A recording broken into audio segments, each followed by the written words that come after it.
Continuamos hoy estudiando este capítulo 8 de la epístola del apóstol Pablo a los Romanos. Y vamos a comenzar con el versículo 28. Tenemos ahora el nuevo propósito de Dios. Y como dijimos en nuestro programa anterior, ya al concluir, si Romanos es el gran libro de la Biblia, y si el capítulo 8 es el punto sobresaliente, entonces hemos llegado a la cima de la cual habló el comentarista bíblico Skinner. Ese punto culminante es precisamente este versículo 28 de este capítulo 8 de la epístola a los Romanos. El propósito de Dios, por tanto, garantiza la salvación de los pecadores. En los próximos 3 versículos tenemos el proceso ascendente de la salvación, como lo llama el comentarista bíblico Stanley. Leamos pues este gran versículo 28. Y sabemos que a los que aman a Dios, todas las cosas les ayudan a bien, esto es, a los que conforme a su propósito son llamados. El finado doctor Torrey, un gran hombre de Dios, tenía un amplio conocimiento de este versículo. Él lo llamó una almohada suave para un corazón cansado. Y muchos de nosotros hemos reclinado nuestra cabeza en este versículo 28 del capítulo 8 de la epístola a los Romanos. Sabemos que toda la creación está gimiendo, pero también conocemos algo más, que todas las cosas ayudan a bien, aun los gemidos. Esta última palabra es usada 5 veces aquí en la epístola a los Romanos, y la palabra sabemos unas 13 veces. Y se refiere a lo que es conocimiento general de los creyentes, eso que el Espíritu Santo hace realidad. En su primera carta a los Corintios capítulo 8 versículo 1 dice el apóstol Pablo, el conocimiento envanece, pero el amor edifica. Este es un conocimiento que sólo el Espíritu Santo puede hacer real para nosotros. Es por esa razón que conocemos estas cosas. El gran predicador Spurgeon sabía decir, no necesito que nadie me diga qué sabor tiene la miel, lo conozco.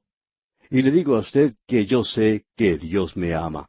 Lo conozco, y no necesito tener un argumento al respecto. Y aquí este versículo dice, a los que aman a Dios. Esa es la identificación del creyente. En su carta a los Gálatas capítulo 5 versículo 6 dice el apóstol Pablo, porque en Cristo Jesús ni la circuncisión vale algo, ni la incircuncisión, sino la fe que obra por el amor. El amor es el modelo, el patrón. El apóstol Juan lo expresa de esta manera ya en su primera carta universal, capítulo 4, versículos 10 al 16. Escuche usted. En esto consiste el amor, no en que nosotros hayamos amado a Dios, sino en que Él nos amó a nosotros y envió a su Hijo en propiciación por nuestros pecados. Amados, si Dios nos ha amado así, debemos también nosotros amarnos unos a otros. Nadie ha visto jamás a Dios. Si nos amamos unos a otros, Dios permanece en nosotros y su amor se ha perfeccionado en nosotros. En esto conocemos que permanecemos en Él, y Él en nosotros, en que nos ha dado de su Espíritu. Y nosotros hemos visto y testificamos que el Padre ha enviado al Hijo, el Salvador del mundo. Todo aquel que confiese que Jesús es el Hijo de Dios, Dios permanece en Él y Él en Dios.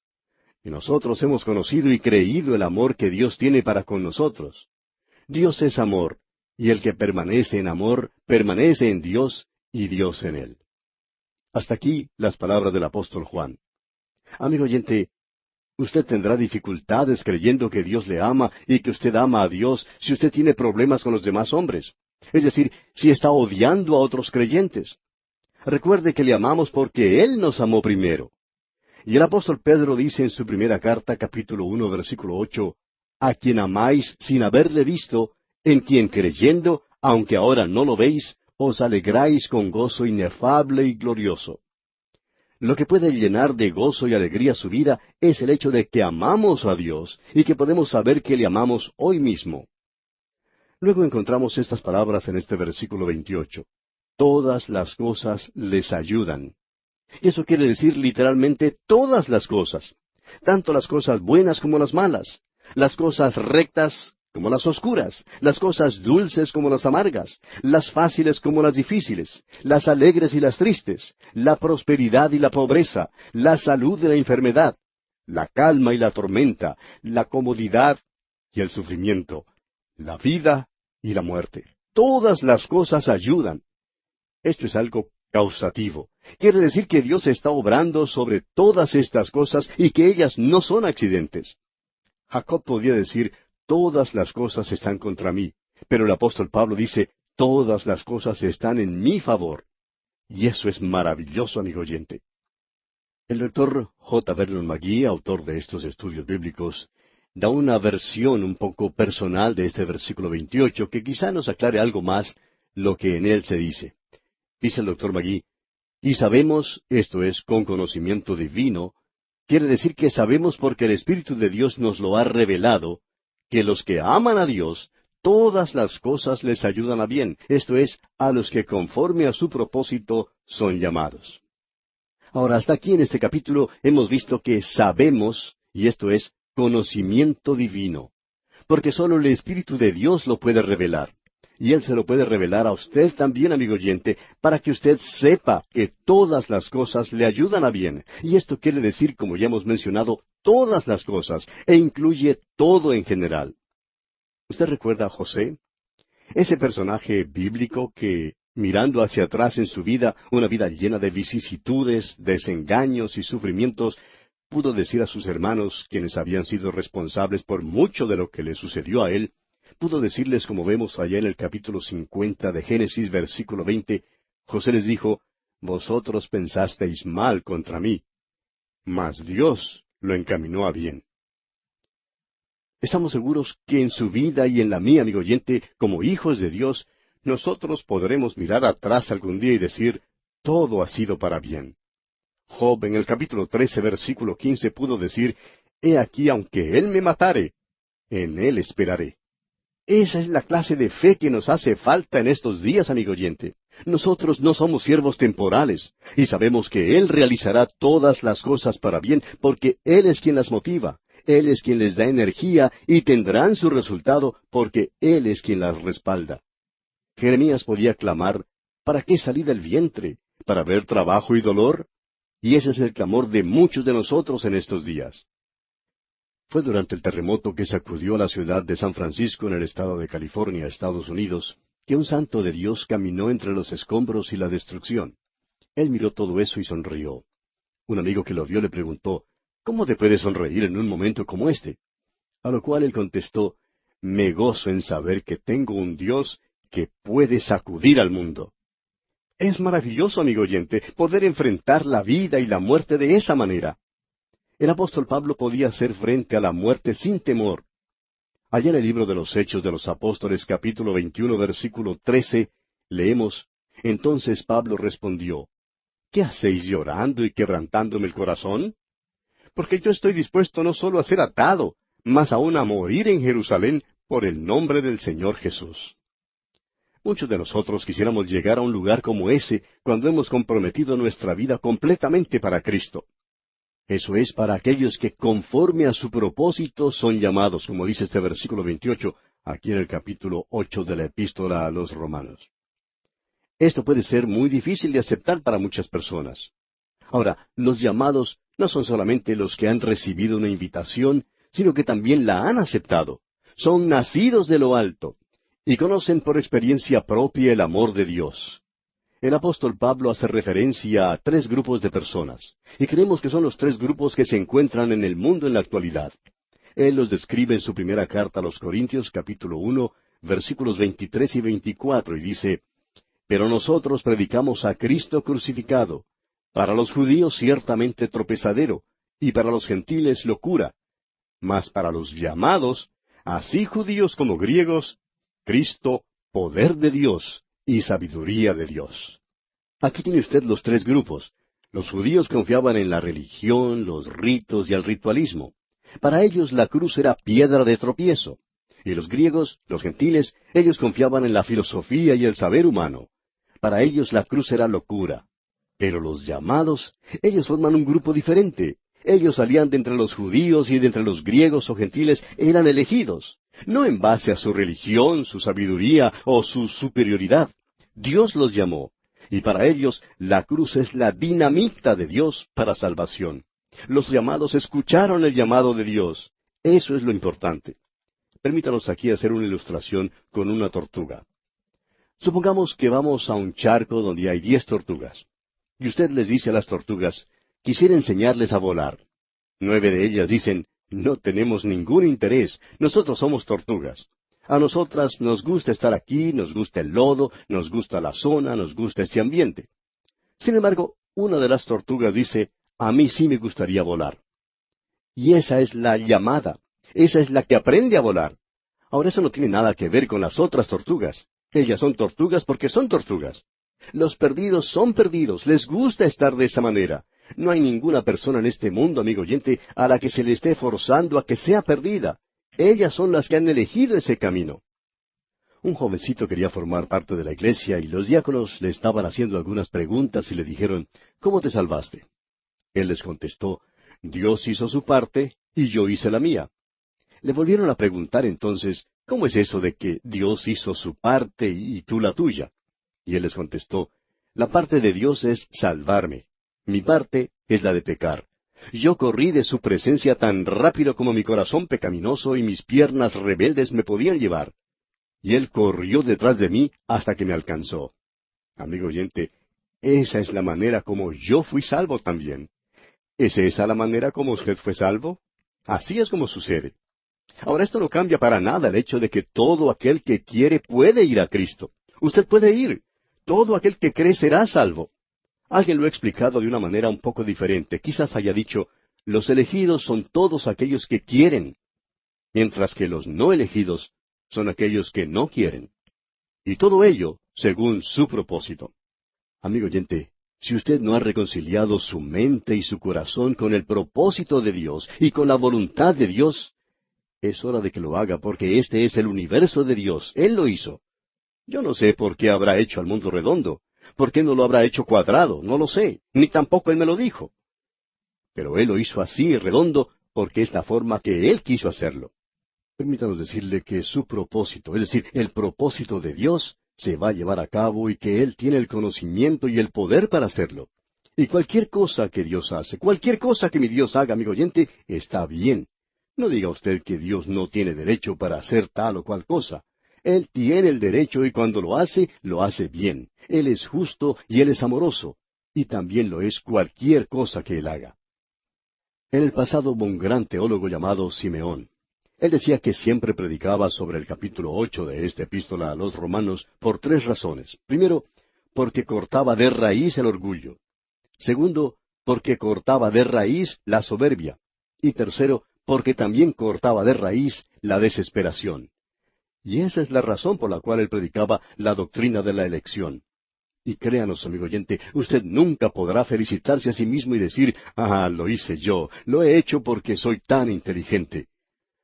Hay una historia para niños que cuenta de un muchachito llamado Juan, quien estaba sentado en un rincón comiendo un pastel.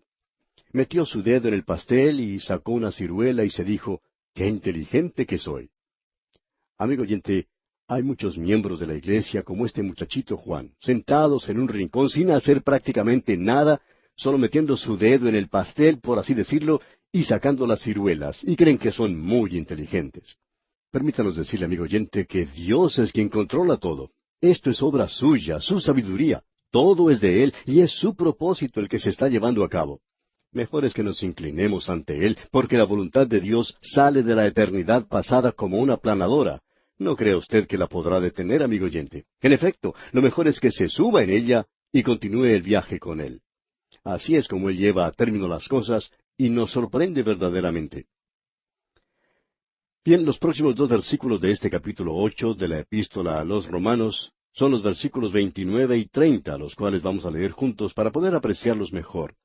Versículos 29 y 30 de este capítulo 8 de la epístola a los Romanos. Porque a los que antes conoció, también los predestinó para que fuesen hechos conformes a la imagen de su Hijo, para que Él sea el primogénito entre muchos hermanos. Y a los que predestinó, a éstos también llamó. Y a los que llamó, a éstos también justificó. Y a los que justificó, a éstos también glorificó. Ahora no se está hablando aquí de nadie que haya sido elegido para perderse, porque las personas de las que está hablando este versículo aquí son las mismas mencionadas en el versículo 28. Y sabemos que a los que aman a Dios, todas las cosas les ayudan a bien. A aquellos que han sido predestinados, y la predestinación nunca hace mención de los que están perdidos. Nunca encontrará usted esto en relación con ellos.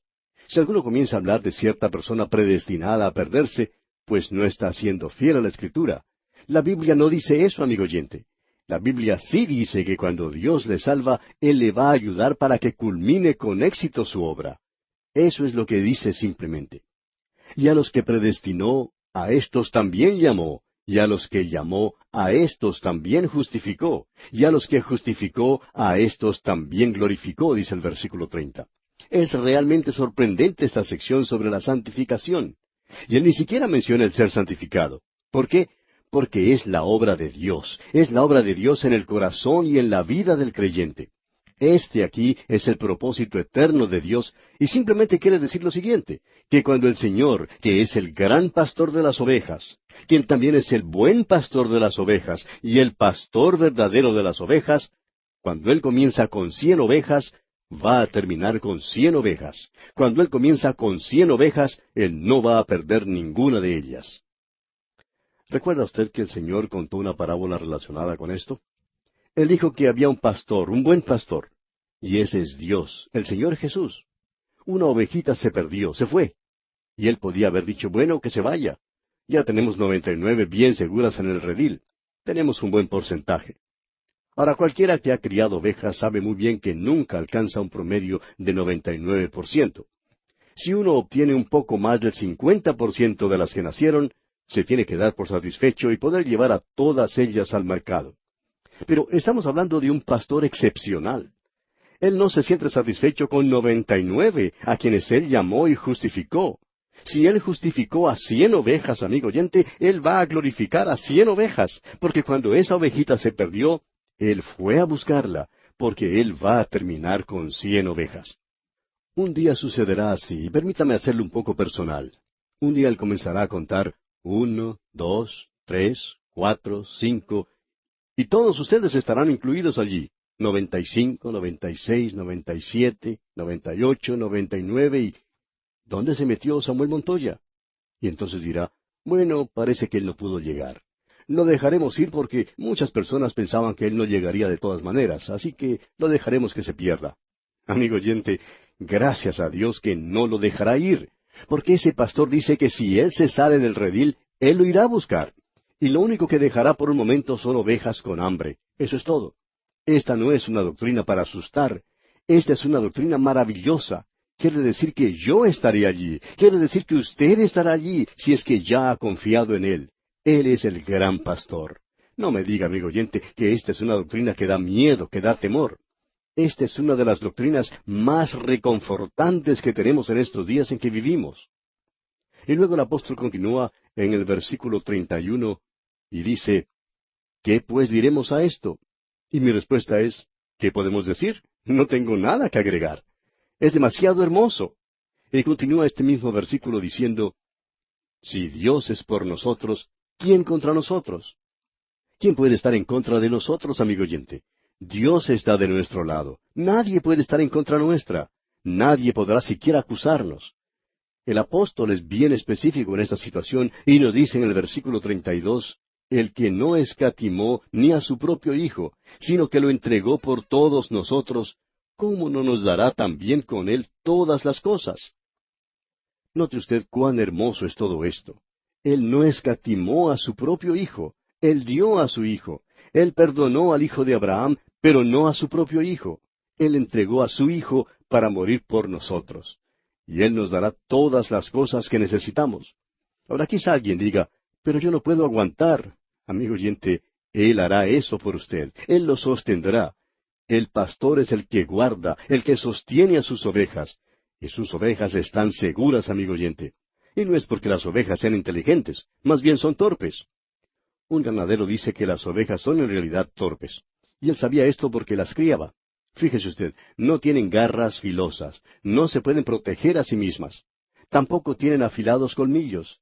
Son nada más que unos animales desamparados. Ahora, si una de ellas se detuviera y dijera, yo estoy bien segura, ¿creería usted que está segura? Sí. Ahora, ¿es gracias a su inteligencia? No, amigo oyente. ¿Cómo está segura entonces? Si está segura, lo es porque tiene un maravilloso pastor. Y mi pastor, amigo oyente, me dice que yo estoy seguro. Solo repito lo que él me dice cuando dice todo esto. El que no escatimó ni a su propio Hijo, sino que lo entregó. ¿Cómo no nos dará también con él todas las cosas?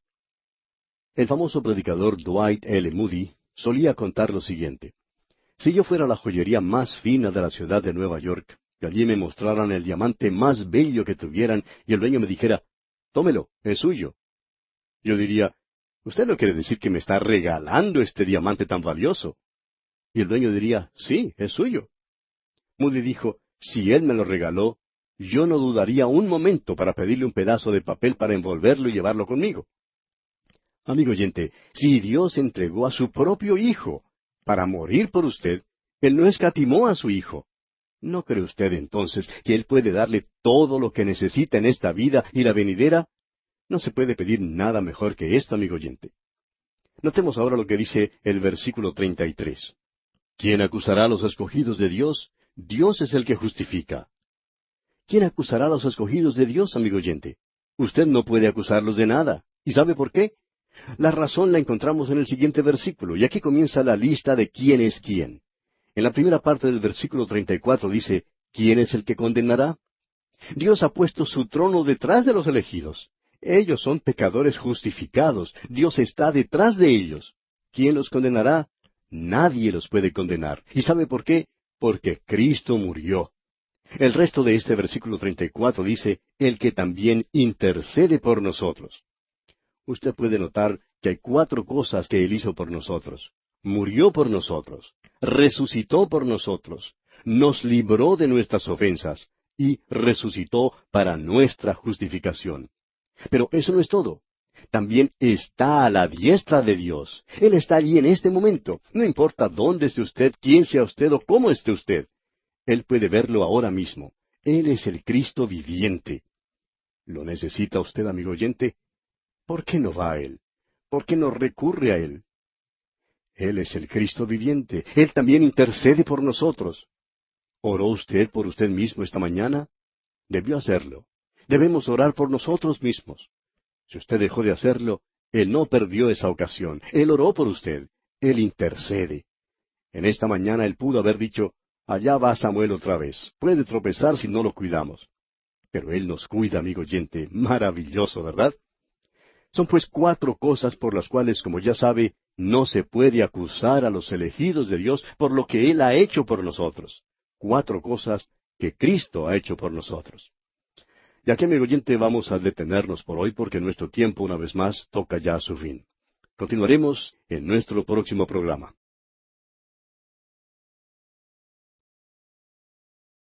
Continuamos estudiando hoy este maravilloso capítulo 8 de la epístola del apóstol Pablo a los Romanos. Y en nuestro programa anterior veíamos que hay 4 cosas que Cristo hizo por nosotros, por las cuales nadie, absolutamente nadie nos puede acusar. Fíjese usted, Cristo murió por nosotros, resucitó por nosotros librándonos de nuestras ofensas y resucitó para nuestra justificación, pero también está a la diestra de Dios. Él está allí en este momento.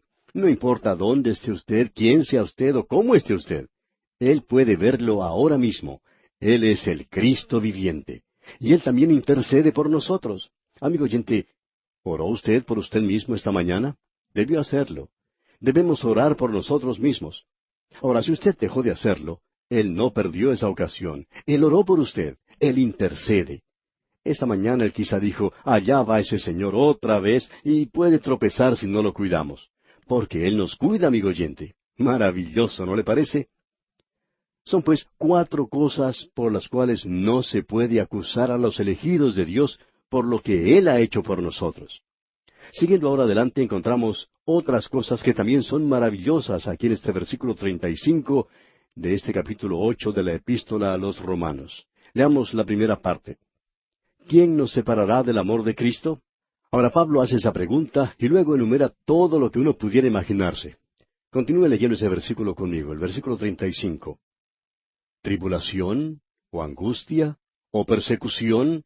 ¿O hambre? ¿O desnudez? ¿O peligro? ¿O espada? ¿Nos separará acaso la tribulación, es decir, los problemas? ¿Es posible que los problemas nos separen? No, amigo oyente, no nos pueden separar porque Él no lo permitirá. O quizá la angustia. Usted debe creer que Dios lo ha abandonado, pero eso no es así. Y la angustia no nos separará de Él. Bueno, tal vez la persecución. Lo que aquí indica es persecución legal. Quiere decir que hay personas que están llevando a cabo una campaña contra usted. Y eso no lo separará del amor de Cristo, amigo oyente. Bueno, tal vez el hambre, o desnudez, o peligro, o espada. De paso, permítanos decir que esta es una breve biografía de la vida de Pablo. Ninguna de esas cosas le pueden separar de él. Escucha ahora lo que él dice aquí en el versículo 36. Como está escrito, por causa de ti somos muertos todo el tiempo, somos contados como ovejas de matadero. Pablo está citando aquí lo que dice el Salmo 44, versículo 22, donde leemos, pero por causa de ti nos matan cada día, somos contados como ovejas para el matadero. Este es un cuadro espantoso de los santos en este día de gracia, ¿no le parece? Yo creo con todo mi corazón, que esta es la actitud del sistema satánico contra el Hijo de Dios aún en esta hora. Creo también que la historia de la Iglesia revela que esto es verdad. Si usted toma una posición con Dios, le va a costar algo, amigo oyente. Si usted ha tenido oportunidad de observar las actividades en un matadero, sabrá que allí se da muerte a gran cantidad de animales. Un joven de unos 15 años consiguió trabajo en uno de esos lugares. Durante su primer día de trabajo le tocó observar cómo mataban a unas 100 ovejas. La persona encargada de hacerlo trabajaba con un gran cuchillo bien afilado y con él cortaba la garganta de las ovejas. Ahora este joven, que nunca había visto algo así, tuvo que salir de su lugar para poder recuperarse de la gran impresión que sufrió. Eso le pasaba a todos los que comenzaban a trabajar en ese lugar. Era un espectáculo terrible. Pero también es algo terrible, amigo oyente, observar lo que está ocurriendo con algunos santos creyentes en el Señor. Ellos están soportando esto. Y Pablo nos dice que esto nos va a pasar, pero que eso no nos separará del amor de Dios. Y nos dice aquí en el versículo 37, antes, en todas estas cosas somos más que vencedores por medio de aquel que nos amó. Ahora, ¿cómo puede una oveja de matadero ser más que vencedora? Esta es otra de esas paradojas de la vida cristiana. ¿Qué quiere decir ser más que vencedores? Bueno, significa tener la ayuda de otro que logra la victoria por nosotros y no permite que nunca suframos una derrota porque Él obtiene la victoria. La victoria pertenece a Cristo, no a nosotros. La vida victoriosa no es nuestra vida, es su vida, la vida de Cristo. Luego Pablo sigue diciendo en los dos últimos versículos de este capítulo 8, versículos 38 y 39, por lo cual estoy seguro de que ni la muerte, ni la vida, ni ángeles, ni principados, ni potestades, ni lo presente, ni lo porvenir, ni lo alto, ni lo profundo, ni ninguna otra cosa creada nos podrá separar del amor de Dios que es en Cristo Jesús, Señor nuestro. Ahora notemos aquí algunas de las cosas que él menciona. Muerte. La muerte no nos puede separar, todo lo contrario, nos lleva a su presencia. Eso fue lo que Crisóstomo dijo cuando el emperador trató de asustarlo. Dijo el emperador, te voy a dar muerte. A lo cual Crisóstomo contestó, por ello le doy gracias, porque me va a enviar a la presencia de mi Salvador. No se podía dominar a un hombre como ese. Ahora también dice aquí, vida. La vida, amigo oyente, no nos puede separar. En realidad, si Él nos sacara de este mundo inmediatamente, si me tomara ahora mismo, sería grandioso. Pero es interesante notar que es más difícil hacerle frente a la vida que a la muerte. Enfrentarse a la vida con sus tentaciones, con sus fracasos, sus desengaños, incertidumbres y sufrimientos. Pero eso, amigo oyente, no nos separa del amor de Dios, que es en Cristo Jesús, Señor nuestro. También dice Pablo que ni los ángeles pueden, fíjese usted. Y creemos que aquí quiere decir los ángeles caídos. También menciona ni principados, y esto quiere decir enemigos y poderes espirituales. No tenemos tiempo para hablar de todo eso ahora. Pero Pablo continúa diciendo ni lo presente, y eso significa las circunstancias actuales. También dice ni lo porvenir, y allí habla del futuro. Nada en el futuro, amigo oyente, puede separarnos del amor de Dios. Ni lo alto ni lo profundo, y esa es la era espacial en la cual vivimos. No queremos viajar en el espacio, pero Él ha puesto nuestros pecados tan lejos como están el oriente del occidente. Y el pecador estará separado de Dios. Esa es la muerte segunda. Esa muerte es espiritual, es una muerte eterna. Él ha puesto nuestros pecados allá lejos, pero no a nosotros. Y el espacio no nos puede separar de Él. Luego dice aquí, ni ninguna otra cosa creada. Ninguna cosa, amigo oyente, que podamos mencionar podrá separarnos del amor de Dios. Y ese amor tiene su centro en Cristo Jesús. Amigo oyente, la salvación es una historia de amor. Allá en la primera carta del apóstol Juan, capítulo 4, versículo 19, leemos que nosotros le amamos a Él porque Él nos amó primero. Y nada nos separará de esa condición. Al entrar a este capítulo 8 de esta epístola a los romanos, lo hicimos sin condenación. En el centro descubrimos que todas las cosas ayudan a bien. Y luego, al terminar o salir de él, vemos que nada nos podrá separar. ¿Podemos acaso mejorar esta condición, amigo oyente? Si usted lo puede hacer, entonces espero que me lo diga porque yo no he encontrado nada mejor. Y así, amigo oyente, concluimos nuestro estudio del capítulo 8 de la epístola a los romanos. Llegamos ahora a una sección o división completamente nueva en este libro a los romanos. La primera gran división en cuanto a tema se refiere tiene lugar en los primeros 8 capítulos. En ellos se trató sobre doctrina. En los capítulos 9 al 11 tenemos otra sección en la cual el tema es la dispensación. La última sección o división comprende los capítulos 12 al 16, y en ella se trata sobre las obligaciones.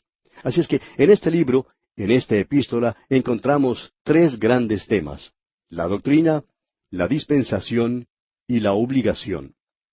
También se puede dar otros títulos a estas divisiones. Por ejemplo, a la primera de ellas, o sea, los primeros 8 capítulos, se les da el énfasis de la fe. En la sección que estamos para comenzar, que comprende los capítulos 9 hasta el 11, se trata de la esperanza. Y luego, los capítulos 12 al 16 consideran el asunto del amor. Ahora, si usted quiere aún otros títulos para estas secciones, podemos decir que la primera de ellas habla de la salvación. La segunda, o sea, los capítulos 9 al 11, hablan sobre separación. Y luego la tercera, los capítulos 12 al 16, hablan de servicio. Así es que tenemos 3 grandes divisiones en la epístola del apóstol Pablo a los romanos. Ahora, habiendo terminado el capítulo 8, donde Pablo ha presentado una base amplia, se presenta la cuestión que la salvación es para toda la humanidad. Toda la humanidad porque toda la raza humana está perdida. Leímos allá en el capítulo 3 de esta epístola, versículo 23, por cuanto todos pecaron y están destituidos de la gloria de Dios. Esa es una proposición de Dios, de que hay salvación para todos de una sola manera. Y eso es por medio de la fe en el Señor Jesucristo. Esa es toda la tesis. También tenemos el asunto de esta sección que comenzamos a considerar. Algunos han tratado de poner un paréntesis a esta parte como para no darle mayor importancia y la han llamado simplemente un apéndice. Otros han tratado de reducir su importancia diciendo que no es pertinente. Pero permítanos decirle, amigo oyente, que no solo es pertinente, sino que es vital para la lógica y la doctrina de la epístola. Es importante. Existe cierta forma de pensar, creemos, en la que algunos quisieran tomar los capítulos 8 y 12 y unirlos como si fueran vagones de un tren. Pero tenemos que recordar, amigo oyente, que no estamos armando un tren de carga en esta epístola a los romanos. Pablo no estaba haciendo eso. Lo que tenemos aquí en esta epístola no es un tren de carga, sino una corriente que fluye sin obstáculos. Y usted no podría quitar la sección de Romanos comprendida entre los capítulos 9 al 11, como tampoco puede quitar la sección del medio de un gran río como el río Amazonas. Si lo hiciera, tendría problemas. El Dr. Griffith Thomas, un estudioso de la Biblia, ha dicho que los capítulos 9, 10 y 11 de Romanos son una parte integral de la epístola y son esenciales para poder interpretarla verdaderamente. Creemos que hay ciertos factores particulares aquí que revelan la significación de esta sección y quisiéramos hablar de ellos por unos momentos. Hay un factor psicológico. También tenemos el elemento histórico, así como también un factor doctrinal. Note ahora el factor psicológico. Este tiene que ver, por supuesto, con la experiencia personal del apóstol Pablo. Por ello, no creemos que es acertado decir, como mencionamos al principio cuando estábamos citando a otras personas, que la epístola a los romanos proviene de la cabeza del apóstol, mientras que la epístola que él escribió a los Gálatas proviene del corazón. Y la tesis es la misma. En realidad, el corazón del apóstol Pablo se nos muestra abierto, por así decir, en los primeros versículos de este capítulo 9. En realidad, eso lo podemos apreciar en toda la sección. Es con gran sentimiento que él dice más adelante que ciertamente el anhelo de mi corazón y mi oración a Dios por Israel es para salvación. Podemos notar que entre los capítulos 8 y 9 hay una gran división. Usted recordará que el capítulo 8 termina con una expresión de triunfo y gozo y la perspectiva de que no hay separación del amor de Dios en Cristo Jesús nuestro Señor. Mientras que el capítulo 9 comienza aquí en una nota de tristeza y de dolor, notamos que el cambio en el tema de la carta es obvio. Y eso es consecuencia del tremendo dolor que sufría el apóstol en su vida. Veremos eso dentro de unos momentos cuando comencemos nuestro análisis del capítulo. Luego tenemos el elemento histórico. En este vemos la singular posición y los problemas que tenía que enfrentar el apóstol Pablo en su día. La interpretación moderna ha fracasado considerablemente en la consideración de este hecho. La iglesia de nuestros días es en su gran mayoría formada por gentiles, y los antecedentes judíos han sido casi puestos al olvido. Los hombres asumen que las promesas del Antiguo Testamento se han combinado, se han disuelto en la iglesia. La suposición arbitraria es que la iglesia es la heredera de las promesas hechas en el Antiguo Testamento y que Dios no tiene nada que ver con la nación de Israel. Hace algún tiempo tuvo lugar en Jerusalén un congreso profético. Fue algo realmente gracioso. En realidad, las personas que tomaron parte del mismo creyeron que iba a resultar en algo de mucha importancia, pero solo resultó como una tormenta en un dedal. Algunos de los periodistas que escribieron sobre el evento dijeron que la gente de la ciudad de Jerusalén ni siquiera se había enterado de que estaba teniendo lugar tal congreso.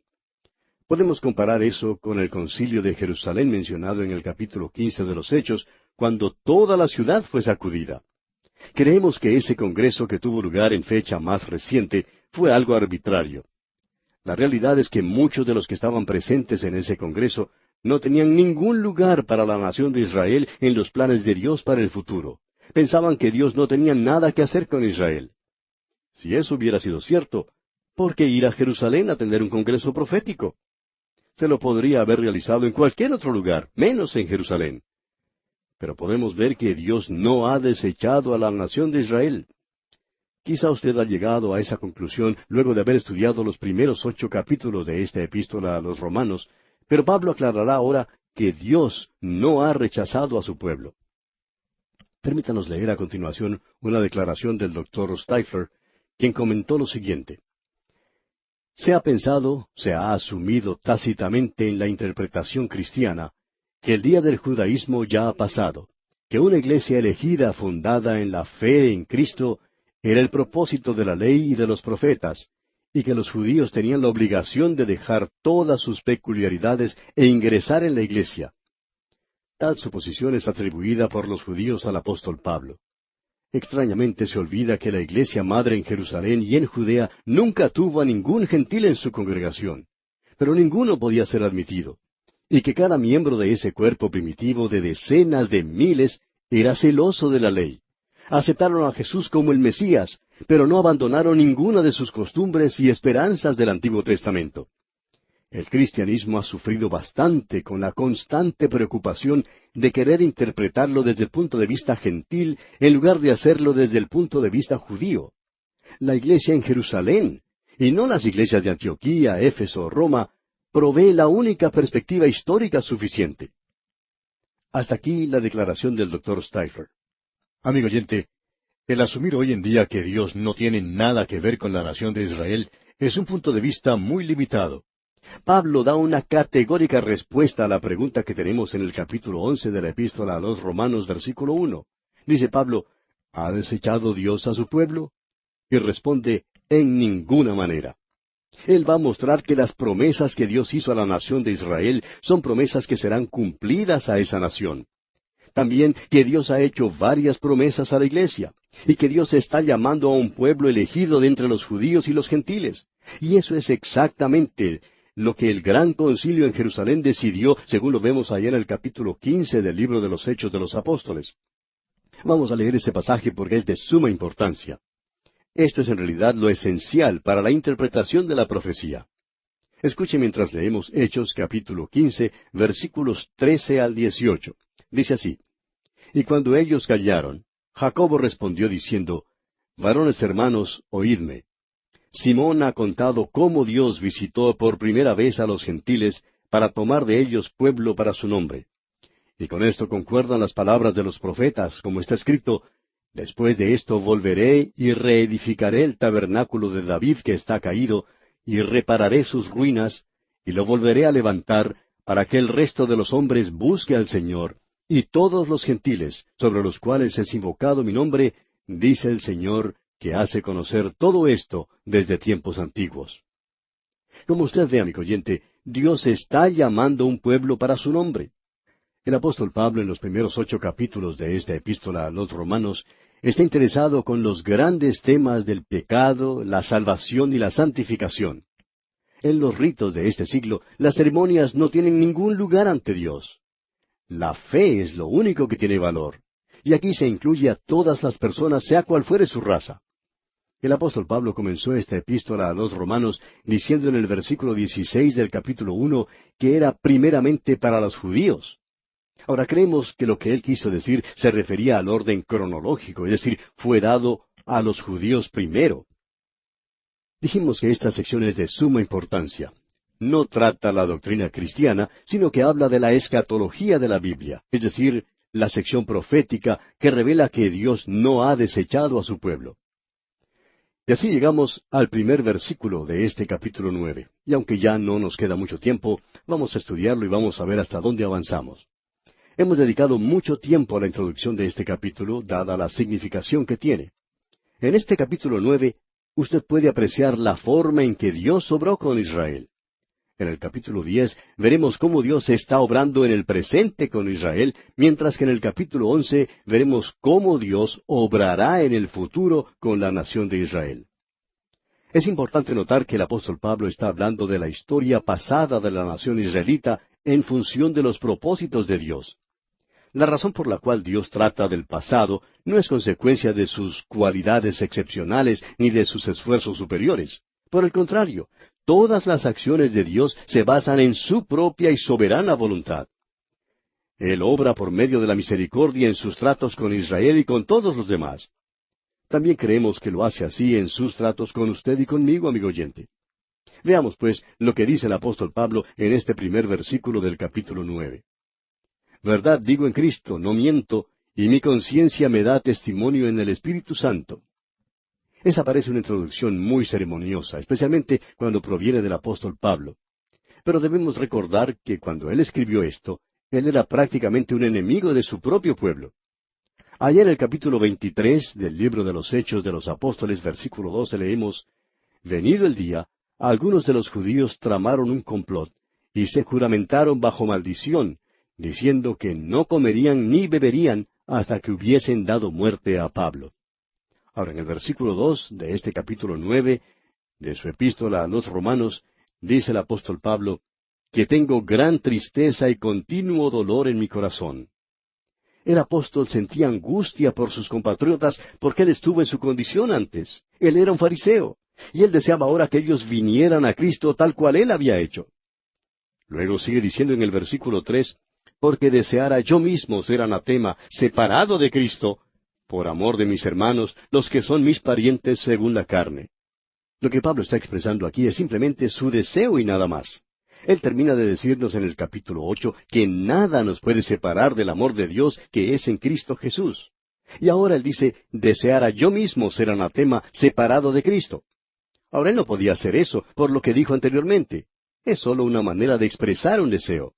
Así que es algo simplemente académico, es un gesto de oratoria y nada más. Pareciera que el apóstol Pablo no es sincero cuando dice algo así. Sin embargo, él siempre lo es. Él siempre es sincero. Él no usaba gestos de oratoria. Lo que él está diciendo entonces es esto. Una vez yo era así, anatema, separado de Cristo, tal cual lo son mis hermanos. No estoy usando expresiones de oratoria. Yo sé que no puedo ser anatema separado de Cristo. Y deseo que ellos también puedan gozar de la misma posición. Yo deseo que ellos lleguen a conocer a Cristo Jesús. Amigo oyente, es muy difícil para nosotros darnos cuenta del amor que tenían Moisés y Pablo. Ahora, en los versículos 4 y 5, Pablo nos presenta una pregunta. ¿Quiénes son los israelitas? Y él va a hablar de eso. ¿Quiénes son los israelitas? Tenemos aquí una definición del pueblo de Israel. Él nos dice varias cosas que los identifican. Él menciona 8 cosas que identifican a los israelitas.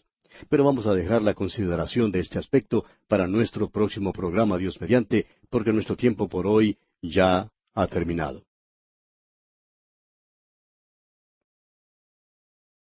Continuamos hoy nuestro estudio del capítulo 9 de la Epístola a los Romanos.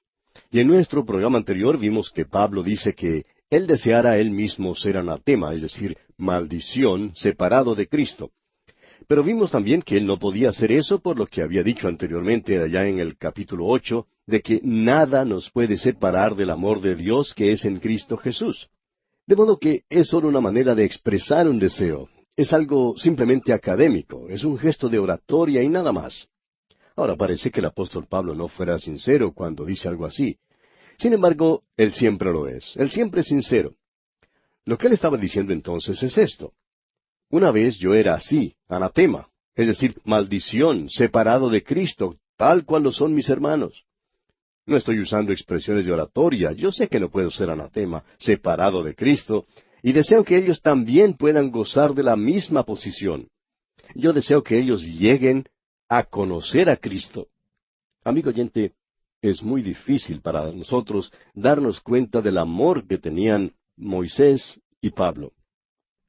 Ahora, en los versículos 4 y 5, el apóstol nos presenta una pregunta. ¿Quiénes son los israelitas? Y él va a hablar de eso. ¿Quiénes son los israelitas? Tenemos aquí una definición del pueblo de Israel. Él nos dice varias cosas que los identifican. Él menciona 8 cosas que identifican a los israelitas. Y la primera la tenemos aquí. Leamos los versículos 4 y 5. En el versículo anterior el apóstol está hablando de sus hermanos, los que son sus parientes según la carne, y continúa entonces diciendo en el versículo 4, que son israelitas, de los cuales son la adopción, la gloria, el pacto, la promulgación de la ley, el culto y las promesas, de quienes son los patriarcas, y de los cuales, según la carne, vino Cristo, el cual es Dios sobre todas las cosas, bendito por los siglos. Amén. Tenemos aquí el privilegio número 1, que es la adopción. Esto es algo para toda la nación y no simplemente para un individuo.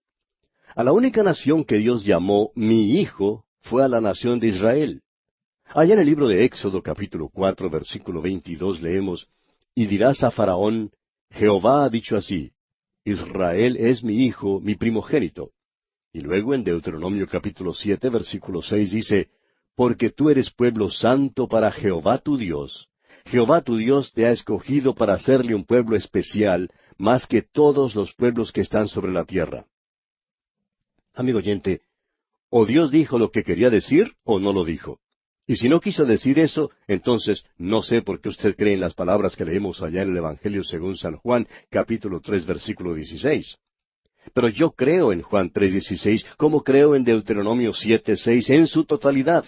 Y también en Oseas capítulo 11, versículo 1, donde dice, cuando Israel era muchacho, yo lo amé, y de Egipto llamé a mi hijo.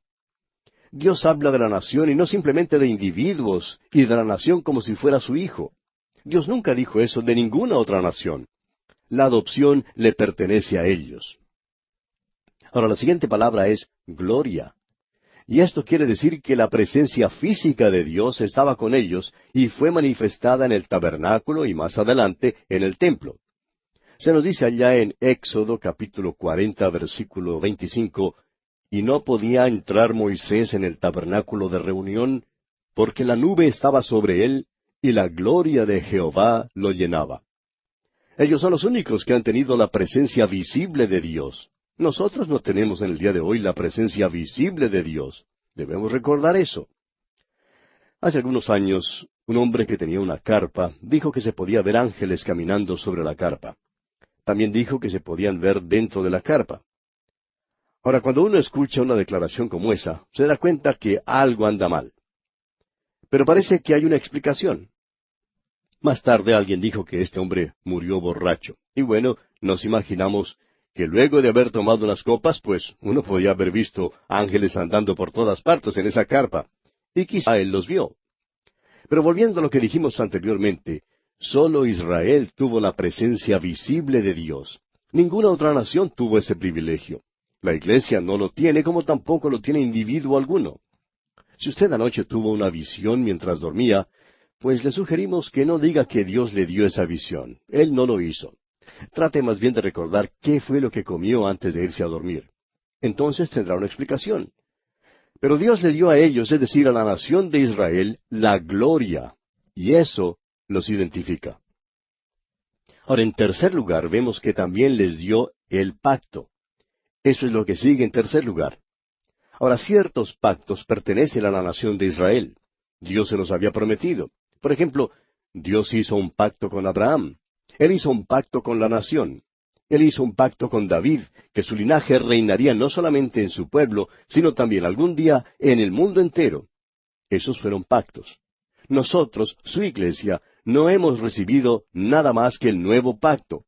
Pero ellos recibieron muchos pactos. Se les prometió su tierra, se les prometió una nación. Esos fueron pactos que Dios hizo con ellos. Y Él nunca hizo esos pactos con otras personas. En cuarto lugar, tenemos aquí en este versículo 4 del capítulo 9 de la Epístola a los Romanos una referencia a la ley. La ley mosaica le fue dada a la nación de Israel. Allá en el capítulo 19 del libro de Éxodo, versículo 5, leemos: Ahora pues, si diereis oído a mi voz, y guardareis mi pacto, vosotros seréis mi especial tesoro sobre todos los pueblos, porque mía es toda la tierra. Luego Dios dice en el capítulo 31 del mismo libro de Éxodo, versículo 13, Tú hablarás a los hijos de Israel diciendo, En verdad vosotros guardaréis mis días de reposo, porque es señal entre mí y vosotros por vuestras generaciones, para que sepáis que yo soy Jehová que os santifico. Algunos preguntan, ¿por qué no guarda usted el día de reposo? Amigo oyente, no lo guardo porque yo no soy miembro de la nación de Israel. Otros preguntan, ¿es que Dios ha cambiado el día de reposo? No, amigo oyente, Dios no ha cambiado el día de reposo, pero es seguro que Él nos ha cambiado a nosotros. Estamos en Cristo y esa es una nueva relación. La ley mosaica y todo lo que le pertenece le fue dada solamente a Israel. Tenemos luego en este versículo 4 una referencia al culto, o sea, el servicio de Dios. Esa es la quinta cosa que identifica a los israelitas. Y esto tenía que ver con la adoración del tabernáculo y del templo. Debían ser un reino de sacerdotes. Allá en el capítulo 19 del libro de Éxodo, versículo 6, leemos, Y vosotros me seréis un reino de sacerdotes y gente santa. Estas son las palabras que dirás a los hijos de Israel.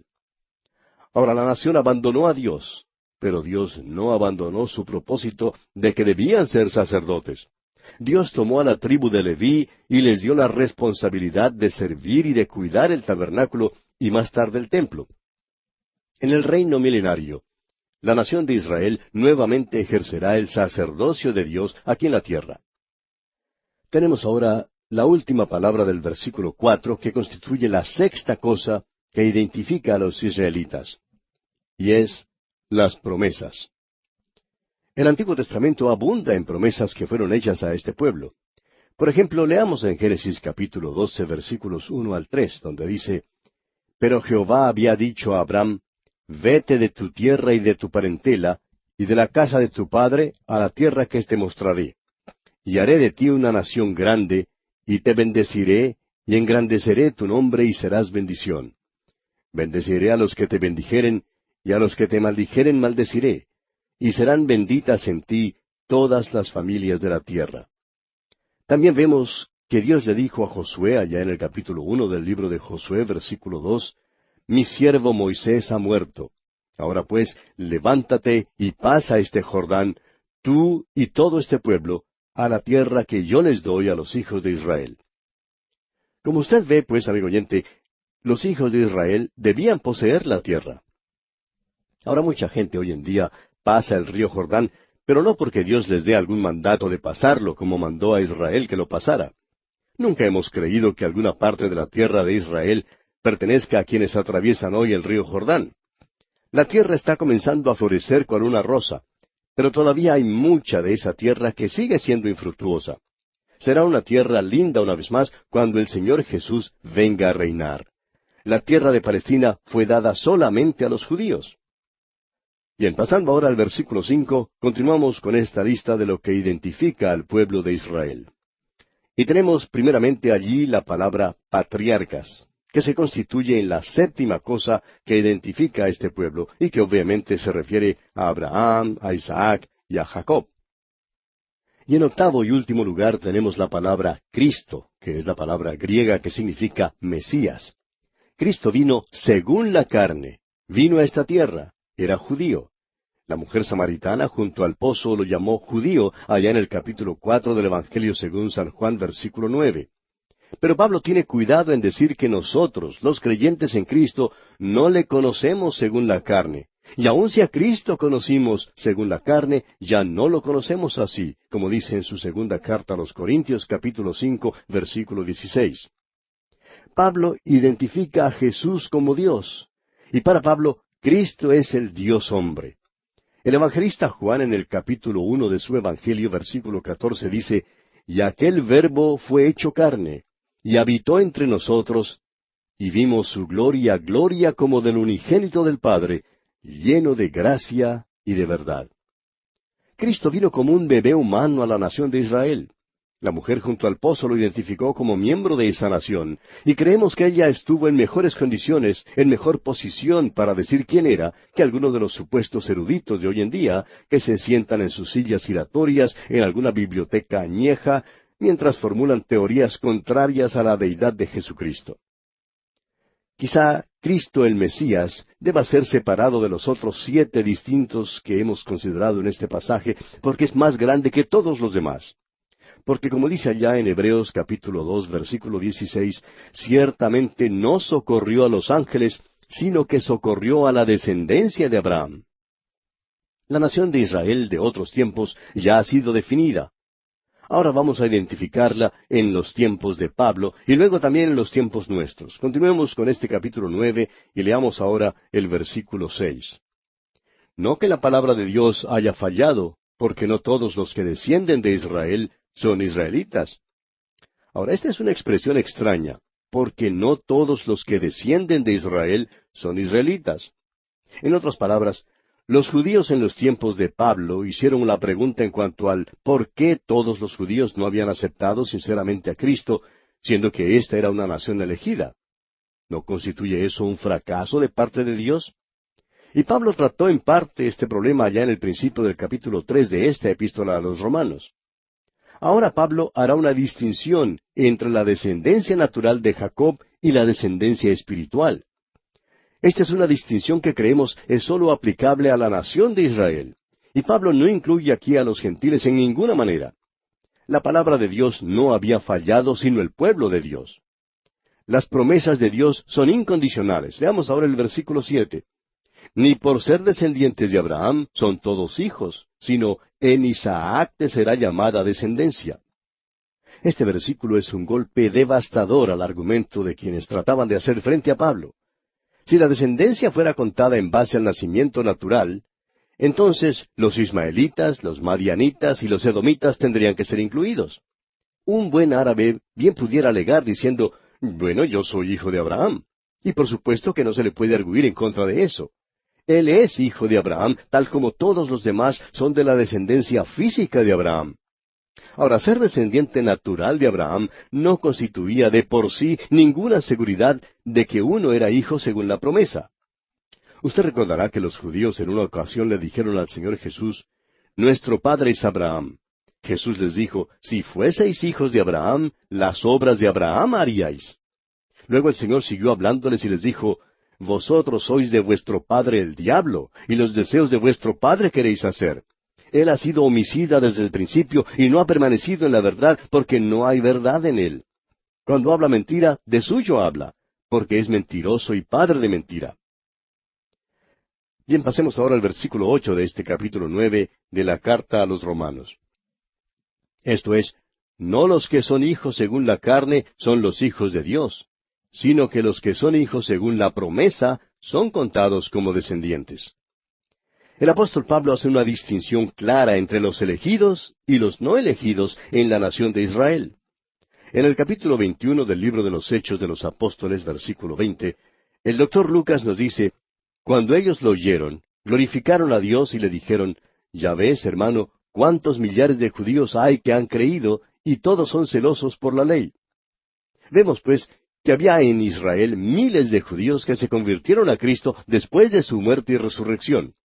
Eran los elegidos, y Pablo siempre los llama Israel.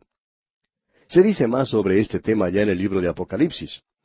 El Señor dijo lo siguiente cuando habló a las iglesias allá en el capítulo 2 de Apocalipsis, versículo 9, diciendo, yo conozco tus obras y tu tribulación y tu pobreza, pero tú eres rico, y la blasfemia de los que se dicen ser judíos y no lo son, sino sinagoga de Satanás.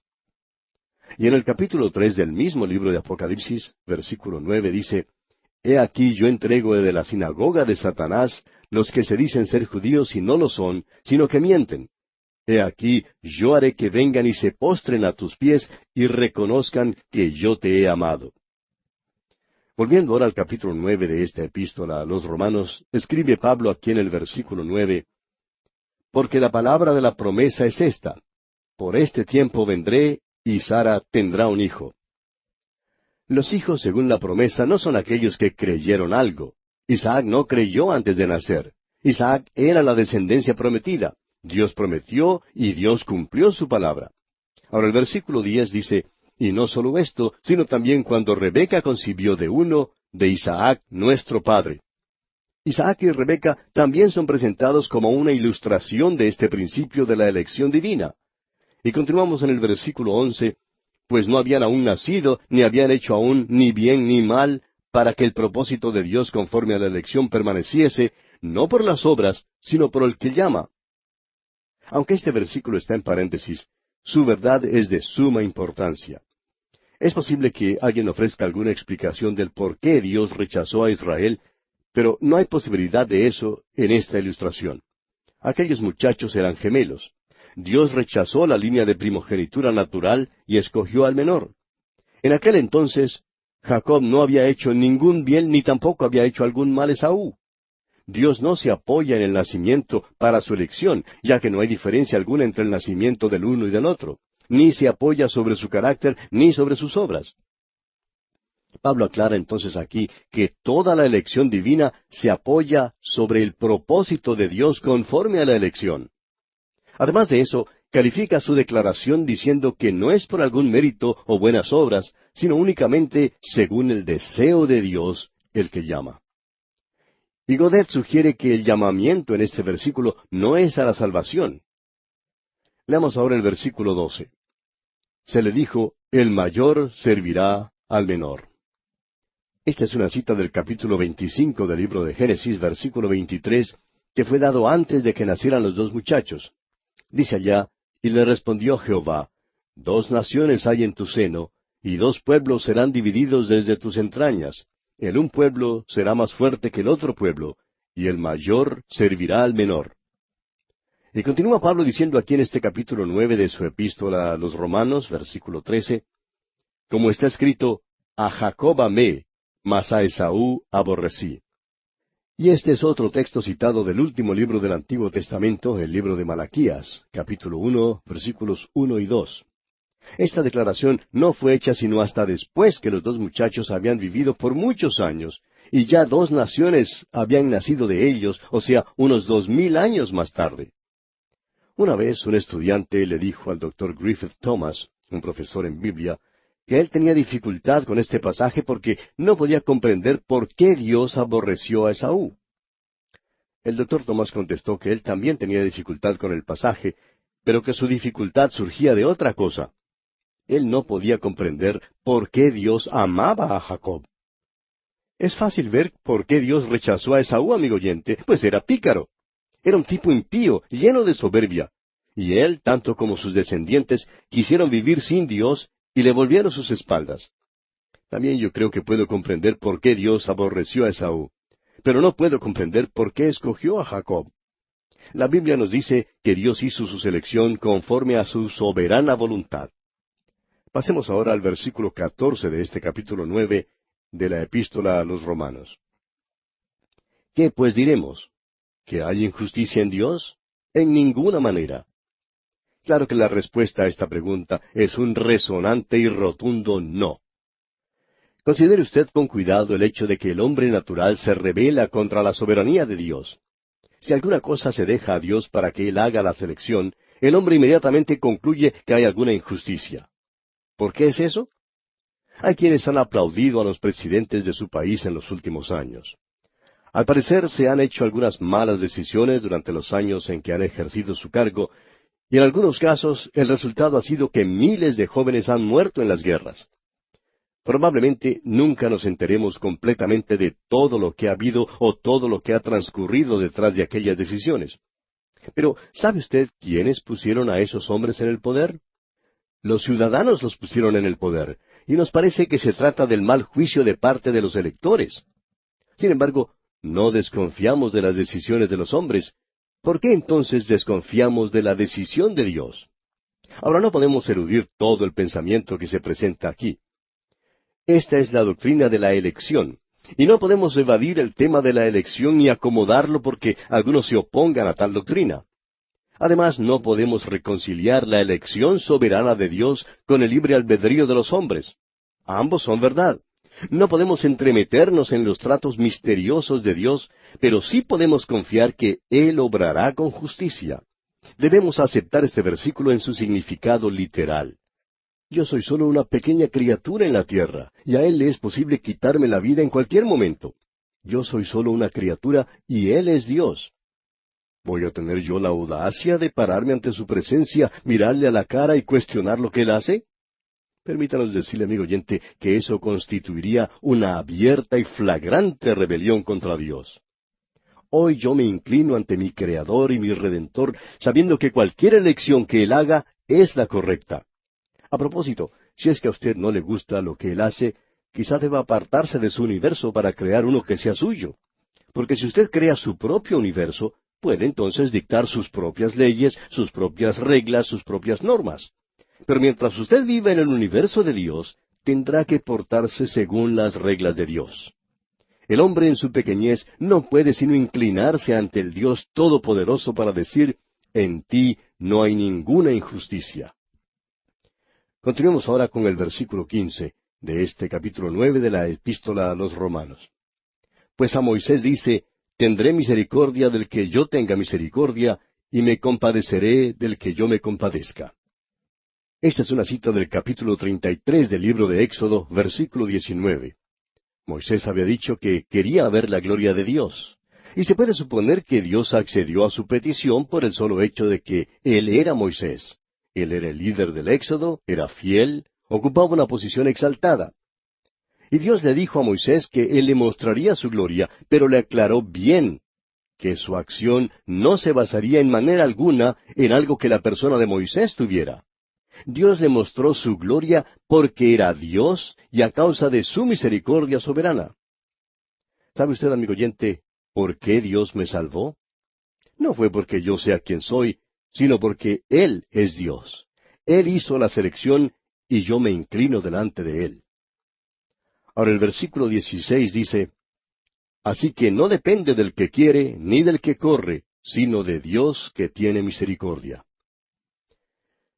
La misericordia de Dios no se extiende como un reconocimiento de la voluntad humana, ni es una recompensa de alguna obra humana. El querer humano y el hacer humano no constituyen ninguna causa que motive las acciones de Dios. El hombre cree que la decisión y el esfuerzo pueden ser la causa para que Dios le mire con favor. Ahora entienda bien, esto no es una denegación de la responsabilidad humana. Alguien ha dicho que el querer y el hacer pueden indicar la posesión de gracia, pero no constituyen la causa que las origina. La única respuesta final es que Dios extiende su misericordia y la extiende porque Él es Dios, amigo oyente. ¿quiénes somos nosotros para desconfiar de Él? Hoy yo me inclino delante de Él. Y aquí vamos a detenernos por hoy, amigo oyente, porque nuestro tiempo ha tocado a su fin.